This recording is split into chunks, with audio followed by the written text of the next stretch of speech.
Ngayong gabi sa Reporter's Notebook, siyam na lalawigan idineklarang hotspots ngayong botohan. Bakit nga ba hindi matigil ang karahasan tuwing eleksyon? Agos, panununog, tapos yung enkwentro, di natin alam kung political armed group. Online gaming o sugal gamit ang internet. Makasabay kaya mga otoridad sa pagkontrol sa gawaing ito? Pinakamalang panalunan namin. Sa isang gabi, 14,000. Mula 8 ng gabi hanggang 6 ng umaga. Panganib dulot ng ilang operate now, pay later schemes. Paano tinutugunan ng mga kinaukulan? Naglabasan na po yung para masakit po, para mga pigsa po, nilalabas sa mukha ko, masakit po. Tapos po nagpuputukan po siya. Personal naming inalam. Sinaliksik ang bawat anggulo. Bawat detalye kinumpleto. Ang lahat ng yan nakatala Sa Reporter's Notebook. Operate now, pay later. Operasyong ginawang mas abot kaya dahil pwedeng bayaran ng installment. Pero ang ilang parokyano nito nauwi sa bangungot ang pinangarap na kagandahan. Sa report ni Nelson Canlas, alamin kung paano tinutugunan ng kinauukulan ang isyong ito.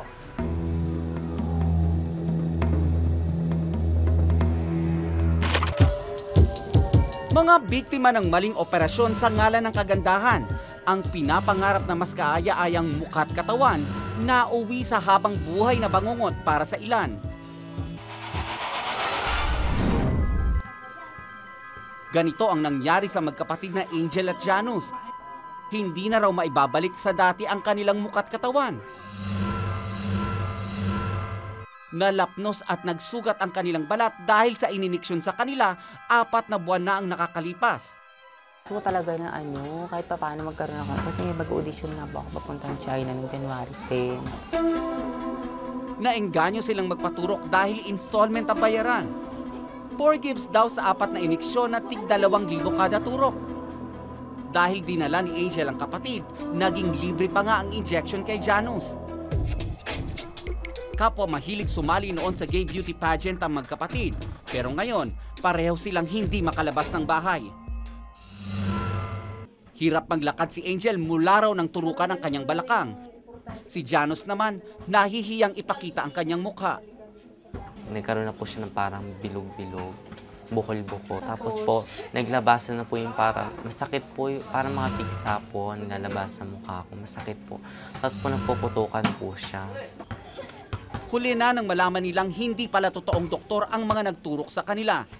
Nahuli na ng mga otoridad ang mga ito noon, pero nakalabas din matapos magpiyansa. Dahil kapos sa pera, pinili na lang nila noong manatili sa bahay.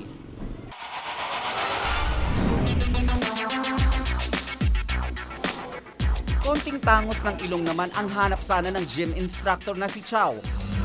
Nagpa-collagen injection siya sa isang doktor na ipinakilala ng kaibigan. Konting enhancement lang ng konti. Kasi before sumasali ako ng mga contest, mga bikini open, mga ganun-ganun. So, parang partly requirement na rin. Pero matapos ang 4 na taon, iba na ang naging itsura ng kanyang ilong. Nagbalon siya rito sa ilalim nung parang nangyari, namaga yung dulo kasi naipon doon yung collagen. Nahikayat siyang magpaturok dahil abot kaya raw ang paraan. Ang mode of payment nga na mangyayari is magbabayad ka ng half, tapos yung succeeding, pwede ka na lang mag-refer sa kanya ng client ulit. So, parang medyo networking lumalabas. Ipinaayos na muli ni Chow ang kanyang ilong sa mga lisensyadong doktor, pero abot-abot ang kanyang pagsisisi. Sana nung una pa lang, hindi na ako nagtipid. Kaya naman nangyari to kasi unang-una, nagtipid ako. Ganun daw talaga. Pero which is hindi naman sa akin sinabi ng doktor na yon bago niya ako gawin. Two parties yan the patient and the doctor. As long na nagkakasundo sila, tungkol man sa payment o tungkol sa service na gagawin, kung sila nagkakaintindihan at nagkakasundo sila, walang problema sa amin. Sa tala ng Professional Regulation Commission mula 2002 hanggang 2007, 5 kaso pa lang ang naisasampa kaugnay sa pumalpak na pagpapaganda. 3 rito, hindi pa nare-resolba. The problem is this, once you graduate from medicine, you can do anything. But there are people nga there who are doctors, they're graduates of medicine. They will attend seminars here and there, and then after 2 to 3 seminars, magpa-practice na sila ng cosmetic surgery. Because it seems that it is an easy operation kasi it's superficial, it's skin surgery. But what they don't realize is when complications set in, they must be able to manage the complications. Pataas ang bilang ng mga naengganyong sumubok ng iba't ibang uri ng enhancement operation. Sa pamamagitan ng mga tinatawag na pay later doctors o mga pumapayag sa installment na paraan ng pagbabayad, mas naging patok ito sa publiko. Tanggap ang ganitong klase ng transaksyon. There's really nothing wrong with it. It's like buying a car. You put a down payment and then you pay monthly, di ba? Ganun din yan because we're offering a service. Puntahan ng mga namroblema sa beauty enhancement si Dr. Joey Luwat, isang cosmetic surgeon. Pumapayag din daw siya sa mga installment na klase ng bayaran. Yung mga entertainers natin, like those who are striving to go abroad, kulang yung budget nila. So what will happen is like, we will do the procedure on terms, meaning kung meron silang manager, yung manager nila will guarantee for the payment. Puhunan sa trabaho ng bagong miyembro ng Viva Hot Babe na si Sachi Sanders ang magandang muka at hubog ng katawan. Nagpadagdag siya ng dibdib bago pa man mag-showbiz dahil sa pag-uudyok ng mga kaibigan. Tinry ko lang kasi parang kahit konting dagdag lang. Gusto ko yung kahit 2 inches, madagdagan lang yung ano ko. Hanggang ngayon. Malaking diskwento ang ibinigay sa kanya sa pagpapadagdag ng dibdib. Pero matapos ang ilang taon, nakaramdam siya ng mga bukol sa dibdib. Nasa loob siya. Para siyang buto ng ubas, ganun. Nafe-feel ko, tapos meron ding may mas malaki doon ng konti, parang buto naman ng kalamansi, ganun. Tapos, hanggat sa tumagal na naman, after ilang months, meron akong nakapang ganto siya kalaki. Dahil inakalang may cyst, nagpa-opera si Sachi. Hindi pala siya sis. Ano siya, yung nilagay sa akin mismo, yun yung mga nagbuo-buo, tapos kumalat. Nung inooperahan daw, nahirapan silang tanggalin dahil parang may nagmamantika siya. Maraming Pinoy ang naakit sa konseptong non-surgical o walang operasyon na retoke. Mas mura kasi at tila mas ligtas. Pero, as a warning to the public, they should be very careful about injecting substances into their body. There are very few substances that are safe to inject. The majority are not. And we have seen complications. And yet, there are unscrupulous doctors who insist on injecting. Why? Because they'll make money. Tinatayang 15,000 Pinoy ang nagpaparetoke taon-taon. Pinakapopular ang pagpapaayos ng mata at ilong, pagpapadagdag ng dibdib at liposuction. Dumarami na ang mga ospital at klinikang nag-aalok ng ganitong serbisyo. Ang kadalasang alok, mas abot kayang presyo. Hindi tuloy mahigpit na nababantayan ang lahat ng naglipa ng cosmetic centers. The Philippine Medical Association usually has no police power. And then, so the other society that can possibly regulate it is the Philippine Regulation Commission, the PRC. And there is no single real body that will police these matters. The most common is our own society. Ang Philippine Medical Association ang pwedeng takbuhan ng pasyenteng hindi natuwa sa resulta ng kanyang enhancement. Pero mahirap ang paghahabol kung hindi pala totoong doktor ang nagsagawa ng operasyon. Hindi namin sila sakop dito. I think the proper venue for any particular person kung mayroon siyang problema sa kanyang physician at a member of the PMA sa PRC, sa Professional Regulation Commission. Kung hindi nakatala sa PRC ang nirereklamo, korte at pulis na lang daw ang maaaring sumbungan. Wala raw sa pisikal na anyo ang tunay na kagandahan. Pero sa mga naghahangad nito sa pamamagitan ng mga pagbabagong dulot ng teknolohiya, iba yung pag-iingat ang kailangan. Walang nakasisigurong hindi na madaragdagan ang mga mapapait na karanasang dulot nito, lalo't tila hindi masyadong nababantayan ang isyong ito. Ako si Nelson Canlas at ito ang nakatala sa aking Reporter's Notebook.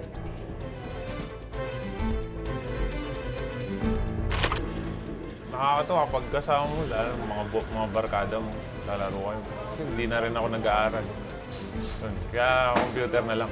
Sa paglalaro ng mga usong computer game ngayon, nauuwi sa sugal.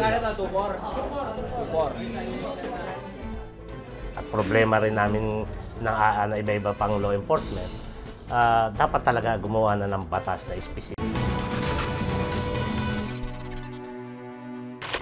Kung dati mga simpleng laro lang ang nauuso sa computer, ngayon, maging sugal, umusbong na rin mula rito. Online gaming ang tawag sa pagsusugal, gamit ang internet. Sa report ni Oscar Oida, siya sa atin kung bakit tila hindi makontrol ng gobyerno ang gawaing ito.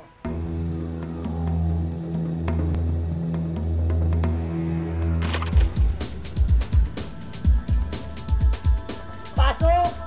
Pasok na kayo, Spartan! Sa maliit na computer shop na ito sa Maynila, nagaganap ang isang labanan. Hindi lang simpleng libangan o pampalipas oras ng kabataan. Sa halip, isa itong seryosong tagisan ng galing sa paglalaro ng mga usong computer game ngayon.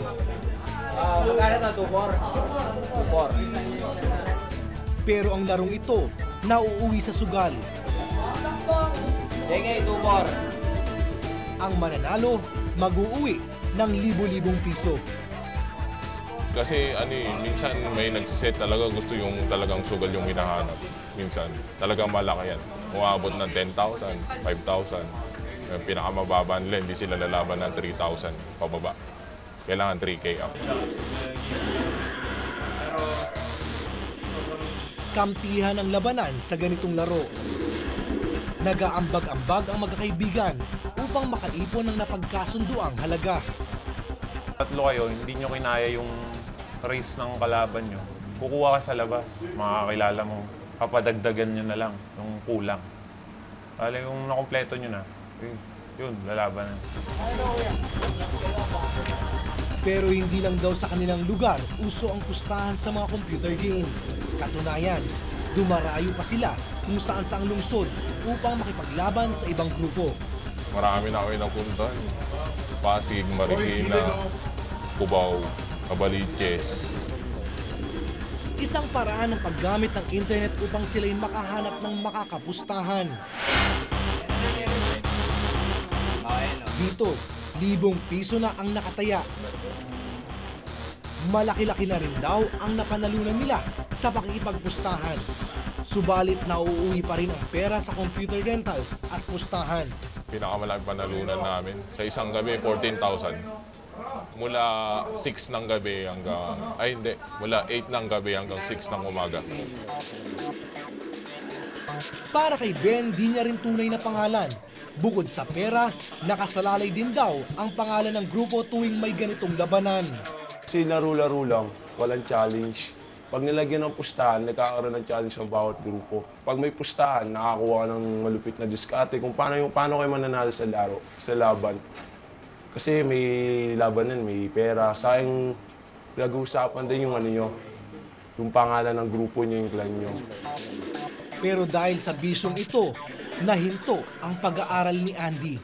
Nakakatawa pag kasama mo, lalo mga barkada mo, lalaro kayo. Hindi na rin ako nag-aaral.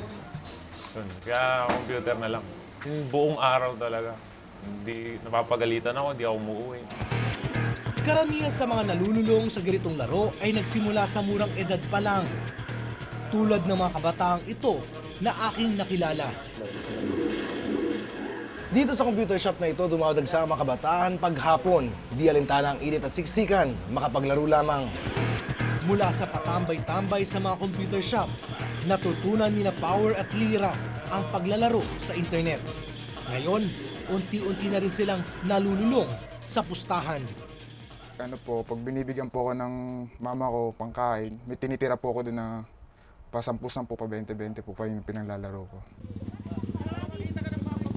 Upang hindi mahuli o pagbawalang maglaro, sa kanto muna nagpupustahan ang mga kabataang ito bago pumasok ng computer shop. Sa labas po nag-usap. Tapos pagkatapos po ng usap na gano'n, maglalaro na po sa taas, tatluhan. Depende po sa laki ng pusta. At kadalasan, lingid daw ito sa kaalaman ng mga may-ari ng internet shops. Wala naman kami narinig na tungkol sa pera. Siguro sila lang nag-uusap. Hindi namin nila pinapaabot sa amin. Kasi hindi naman kasi ito pasugalan, yung mga games lang naman sa internet. Kaya dapat wala talagang pustahan. Hindi rin naman namin sila hinahayaan na magpupustahan dito. Ayon sa lokal na pamahalaan ng Maynila, wala pang nakakarating na reklamo hinggil sa pagsusugal sa loob ng mga computer shop. Bagay na mahirap paniwalaan dahil madali lang kami nakakita ng mga ito. Papaimbestigahan namin yan. At base sa outcome ng investigation, we will issue yung notice of warning to them. At pagkatapos ng warning, pag nagpatuloy pa rin yung kanilang aktibidades na ganon, we have no choice pero we have to issue a cease and desist order na tinatawag. Hindi ipinagbabawal ang paglalaro sa computer shops, pero kapag hinaluan na ito ng pustahan o sugal, illegal na ang gawaing ito. Pero limitado ang pagkilos ng NBI dahil sa kawalan ng konkretong batas. Iyon na nga ang sinasabi natin at sinasabi namin sa law enforcement at problema rin namin na iba-iba pang law enforcement, dapat talaga gumawa na ng batas na specific. Hanggang ngayon wala pa ring batas laban sa cybercrimes at tila hindi rin nababantayan ng mga otoridad ang pagsulpot ng mga ganitong uri ng gawain.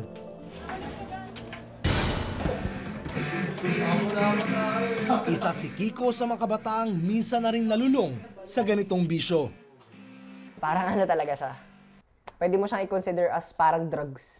May relapse, yung bumabalik-balik ka.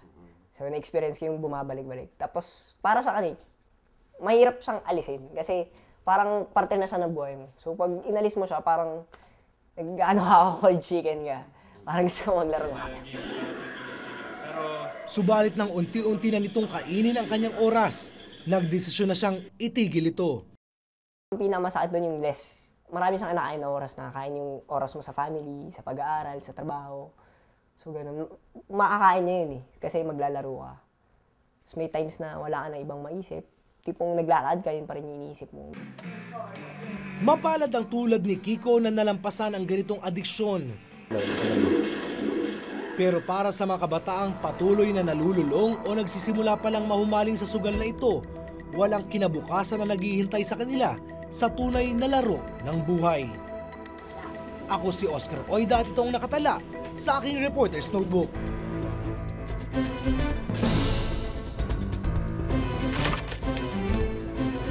Nang maglibot pa kami, mistulang ghost town ang lugar. Ambos, panununog, tapos yung enkwentro, di natin alam kung political armed groups. Anong gusto mong itanong sa mga nangangandidato ngayong darating na eleksyon? Mag-say ka sa kinabukasan ng bayan. Samahan si Mike Enriquez at ang pinakarespetadong mga pangalan sa pamamahayan upang alamin kung sino ang makakasagot sa mga tanong ng bayan at karapat-dapat iluklok sa pamahalaan. 86 contenders, 12 seats. Who will make it to the Senate? You decide. Hindi ito ang debating iyong nakasanayan. Sa gabing ito, magaganap ang kasaysayan. Isang tanong, May 6, alas 10:30 ng gabi. Uy, magandang tanong. Hindi nawawala ang listahang ito tuwing sasapit ang eleksyon. Mga hotspots o areas of concern. Mga lugar kung saan inaasahang magiging madugo ang mga pangyayari. Alamin ang mga kwento sa likod ng karahasan tuwing sasapit ang botohan.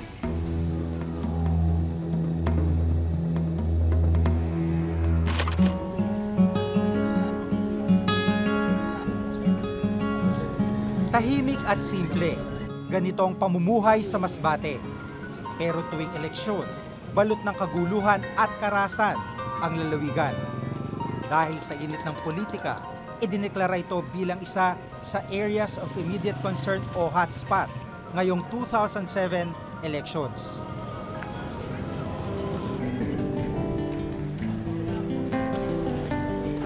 Noong Sabado, pinuntahan namin ang isang barangay sa bayan ng San Fernando. Sinalakay daw ito ng armadong kalalakihan, 3 linggo na ang nakakalipas.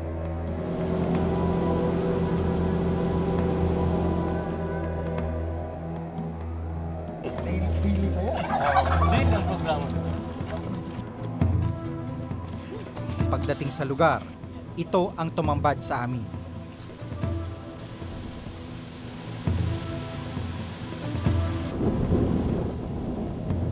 Hindi makalimutan ni Julio ang nangyari sa kanilang lugar. Nang yarian kuanan putukan, mga siguro mga alas 5. Nakuan ko kay nakita ko sinda, di pinamukaw ko na akong pamilya. Kay nakita ko na di naglabay sinda di sa balay, di pinamukaw ko siya. Tapos pagkabati kong putok, nagpaub ko na kami pa pagkadar nag-ibitar na kami. Pabaybay. Matapos ang bakbakan, binalikan ni Julio ang kanilang kubo. Pero abo na lang ang kanyang nadatnan. Dahil sa takot na madamay sa kaguluhan, minabuti nilang lumikas at makitira na lang sa kamag-anak.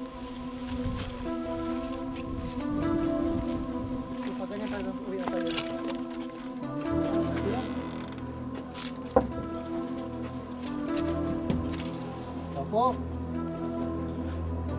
Talaga.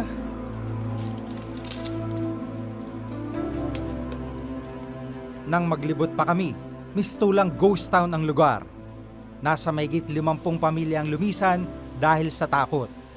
Hindi man nasunog ang bahay na ito, hindi na nakapagtataka kung bakit ito inabandona.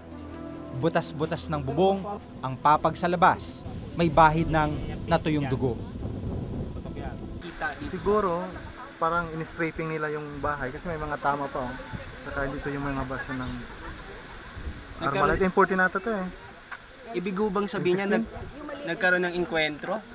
Siguro, nagkaroon ng inkwentro tapos patra siguro sila dito. Election season is ambush. Ambush, panununog, tapos yung inkwentro, di natin alam kung political armed groups or NPA. Hindi po natin malaman kung bakit nagkaganito. Pero isa lang sa siguro ma-observe natin eh, ngayon lang to political season. Dagdag ni Father Leo, maaaring sinadya ang pagsunog sa mga bahay para takutin ang mga tao. Dahil sa mga kaguluhang nangyayari sa Masbate, hinigpitan ng Commission on Elections at pulisya ang seguridad sa buong lalawigan. Kasama na rito ang pagpapadala ng mga dagdag na pulis sa lugar at mga checkpoint. We have set up checkpoints. Pangalawa, we have determined areas na we can place yung sinasabi ng choke points. Nagkaroon na rin ng plano to have a clearing operations. Pero ang ilang checkpoint sa harapan mismo ng istasyon ng pulis at kampo ng militar, walang nagbabantay at pumupuna sa mga nagdarang sasakyan.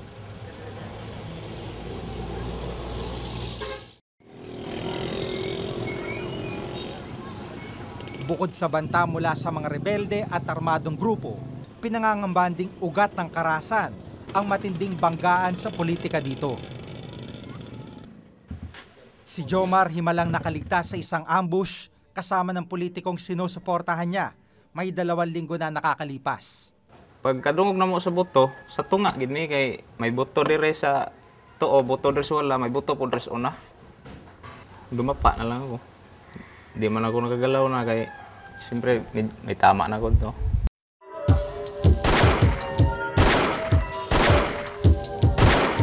Tadtad ng balang motorsiklo na kanyang sinakyan, kaya laking pasasalamat niyang makaligtas.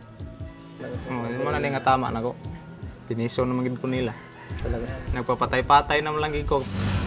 Pero hindi lahat ng kasama sa ambush tulad ni Jomar, sinwerteng mabuhay. Si Tatay Rodrigo, hindi matanggap ang pagkamatay ng kanyang anak. Malungkot nga patay ng aking anak, nadali sa ambush.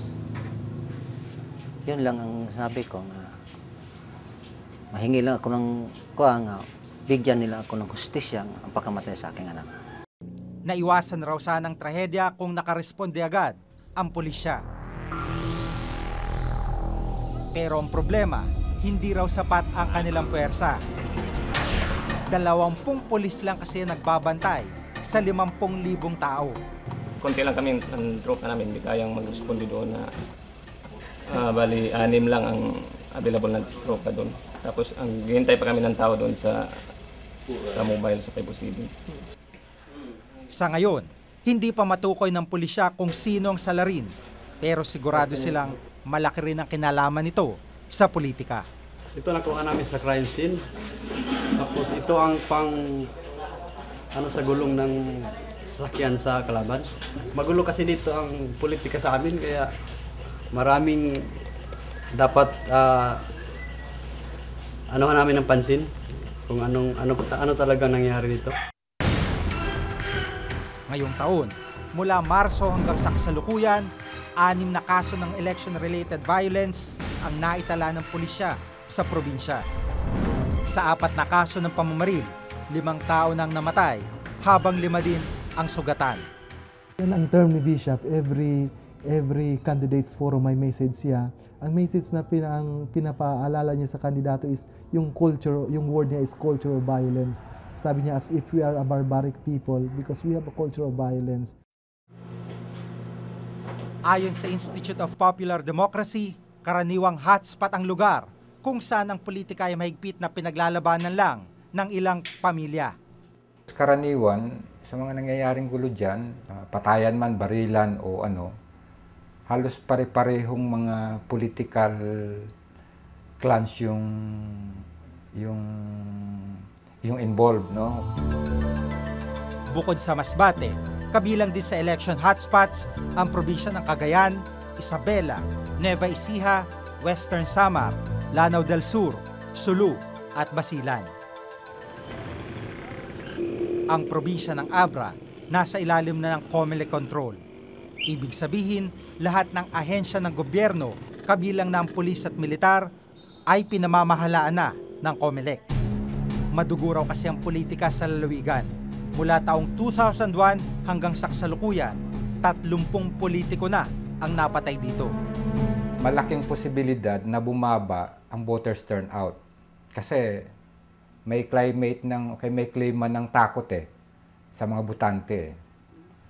Sa isang bahagi, pwedeng samantalahin yan ng mga politiko, no? Lalo na ng mga politiko na tingin nila sa isang lugar ay mahina sila.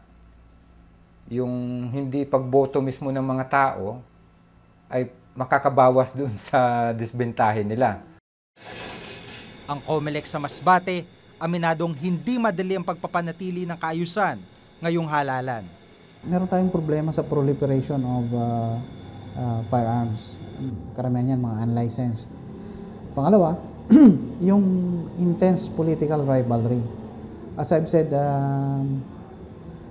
yung kultura of violence dito, the culture of violence has been here in Masbate since 1945.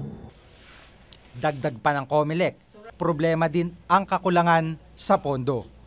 Maaring ang ibang measures niyan is hindi ma-implement.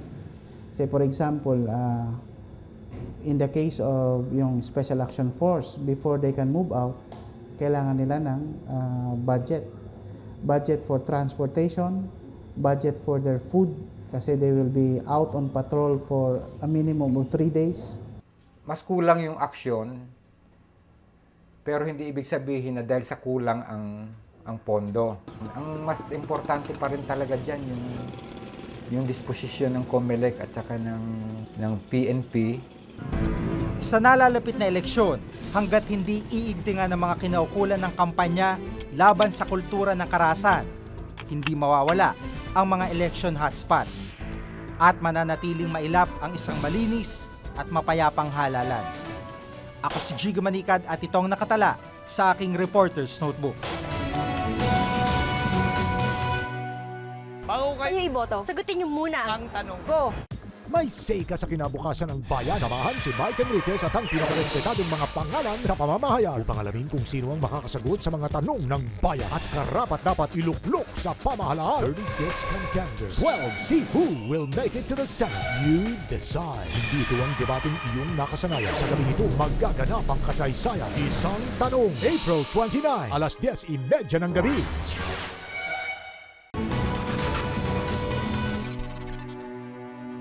Kung may nais kayong ipasiyasat na isyo balita, maaari kayong tumawag sa aming numerong 928-7021, local 1424. Maaari rin po kayo mag-email sa reportersnotebook@gmanetwork.com. Para sa malalimang pagtingin sa mga issue at balita, samahan niyo po kami muli hanggang sa susunod na Martes. Ako si Maki Pulido. Ako si Jigo Manikad at ito ang Reporters Notebook.